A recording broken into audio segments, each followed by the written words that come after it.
So கர்ப்பப்பையில் வந்து குழந்தை உண்டாகிறதுக்கு வந்து இந்த சஷ்டி விரதம் இருக்கிறது வந்து ஒரு நல்ல தீர்வாக இருக்கும். நம்மளோட எனக்கு தெரிஞ்சு நான் என்னோட சின்ன வயசுலலாம் வந்து இந்த சஷ்டி பற்றிலாம் பெருசாக வந்து அவ்வளோ ஒரு இன்ட்ரெஸ்ட்டு காமிச்சதில்லை. இன்றைக்கி நிறைய பெண்களுக்கு வந்து குழந்தையின்மைக்கான சிகிச்சை கொடுத்துட்ருக்கோம்.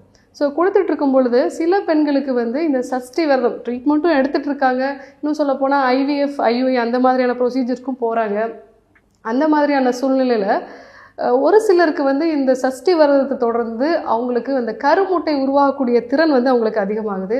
அதே மாதிரி கருமுட்டை உண்டாகி அது கருவாக தங்கின பிறகும் வந்து இந்த மாதிரியான விரதம் இருந்தவங்களுக்கு வந்து அது தொடர்ந்து வந்து குழந்தையாக வந்து வளர்ச்சி அடையுது. என்ன காரணம்னு அதுக்கப்புறமா தான் நமக்கு ஒரு இன்ட்ரெஸ்ட்டே வந்தது. அது என்ன அப்படின்னு நம்ம போய் பார்த்தோன்னா, இந்த சஷ்டி விரதத்தில் பார்த்திங்கன்னா 6 நாள், அதாவது அந்த அமாவாசைக்கு அப்புறமா வரக்கூடிய ஒரு 6 நாள் வந்து அதாவது விரதம் இருப்பாங்க. காலையிலேருந்து நைட் வரைக்கும் எதுவுமே சாப்பிட மாட்டாங்க.